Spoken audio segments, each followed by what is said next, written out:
আল্লাহ কবুল করে নাই। বিড়ালের অভিশাপে মানুষ ফকির হয়ে যায়, বিড়ালের অভিশাপে মানুষগুলো ধ্বংস হয়ে যায়, বিড়ালের অভিশাপে দুনিয়ার সংসারের মধ্যে অশান্তি লেগে যায়। বিড়ালকে ভালোবাসলে ও মুসলমান শুনে নেও, এই বিলাইকে ভালোবাসলে বিলাই যদি দোয়া করে, বিলার দোয়ায় আল্লাহ দরবারে অনেক ফায়দা লুটতে পারবেন। জোরে জোরে চিল্লায়া বলা যাবে না মারহাবা। এখানেও নবী বিড়ালকে ভালোবাসতেন। এখনো মক্কা মদিনায় অসংখ্য বিড়াল আছে যারা মদিনায় গেছেন হজ করতে। আমাদের সভাপতি সাহেবও গেছে।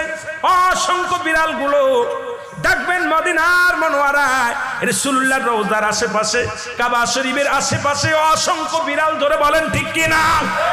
এত সুন্দর বিড়াল যারা মক্কা মদিনায় দেখে আসছেন তাদের কাছে জিগাইবেন বিড়াল আছে কিনা। আছে। এই বিলাইদেরকে ভালোবাসবেন, বিলাইকে অভিশাপ দিবেন না।